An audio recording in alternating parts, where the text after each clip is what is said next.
Right, welcome back everyone.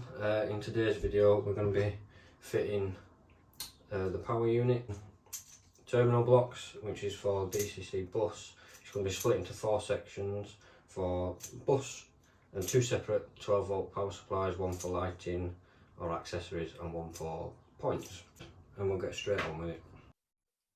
Right, so the first job today is we're going to be fitting the control panel to finally get some power to the tracks. And originally I decided to fit a bridge section just here, and so it would sort of sit into the bridge, but then I realised that that's going to have to be done on every board. So what we've come up with is, I'm not on my own today, by the way. I've got a friend come over to help me out. He's electrical genius. So he's here to help me do some wiring. But I've decided that we're going to fit it to here. It's easier to replicate on other boards, on the following modulars. But it does mean it's slightly too big. As you can see, it catches the lip at the top. So what we're going to do is we're just going to take a hacksaw, trim this lip the best we can, get the Dremel out with the sanding pad on and make it flush. And then remove this centre section, which allows the circuit board to fit through. I'm going to get on with that. I'll probably time lapse it. Enjoy.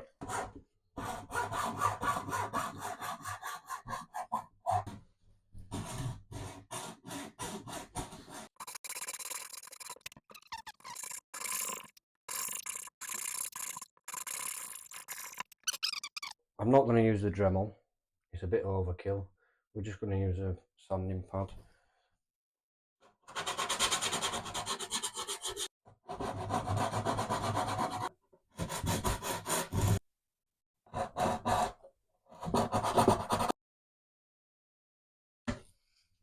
Like a glove.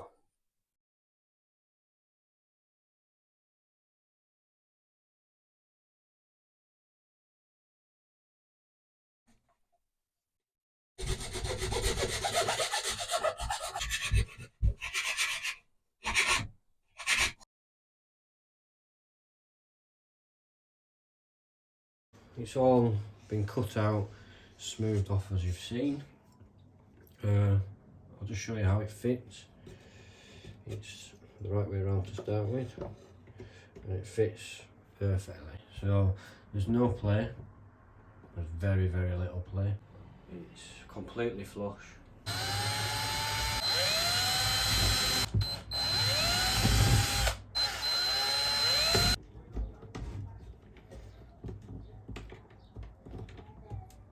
We've marked up where the switches are going to go for the points. Now the reason I'm using push button is because the toggle switches, I think it might be just a little bit tight when I'm trying to get it into that box. Obviously this, as you've seen in a previous episode, sits inside that box for protection and transport reasons. So obviously they stick out a bit, they're the toggle switches. The push buttons sit almost flush. So we're going to have one button to throw it one way, and the other button will obviously throw it the other direction. And along here we're going to have two 3mm LEDs, so at a quick glance we know which way the points are currently thrown.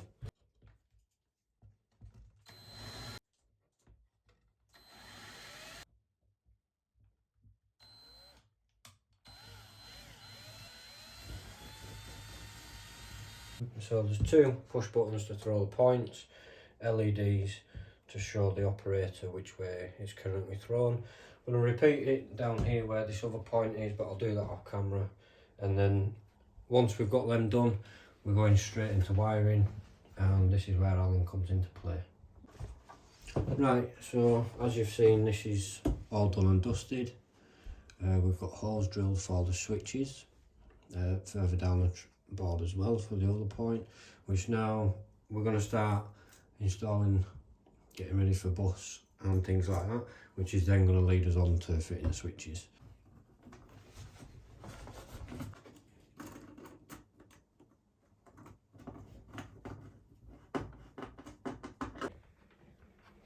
So basically all we're doing at the minute is we're just extending these track droppers.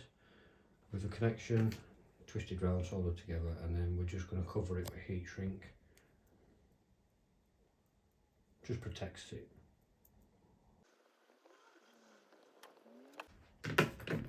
And obviously we're going to do that for red and black. Like so. And then it's just a case of heating up the shrink tubing. We're using the back of the iron, simply because we don't have a heat gun. And that's that cable track dropper extended, so it can now reach the terminal. So again, we're just moving on, and we'll be doing the same thing on the frog wires, which I won't show. It's just these green ones, and we're just going to cover the exposed wire like so. So all we're doing now is we're going to start putting the droppers into position on the terminal block, and then obviously the main power source from the control panel. And it's going to be pretty simple, so I'm just going to let you watch and follow along with what's happening, and I'll explain it after it's done.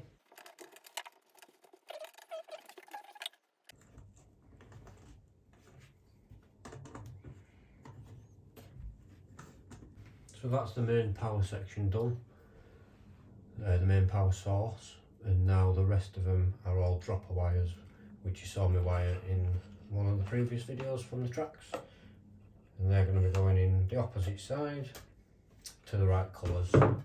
I'll explain it more once we're done.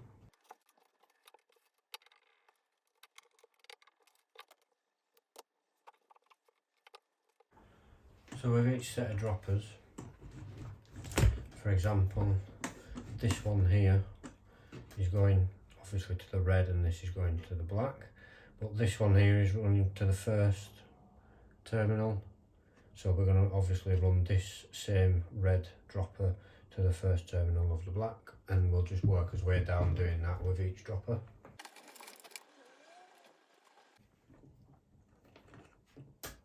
So that's gone in the second, so the black one is also going to go in the second.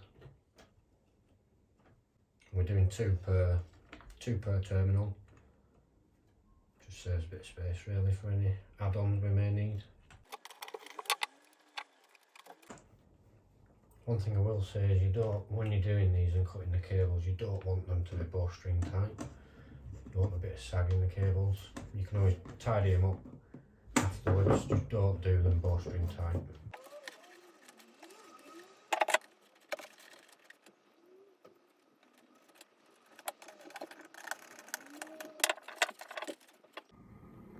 We've got track power. We can't go over frogs yet because obviously well, we can go straight over, but it's just shorted.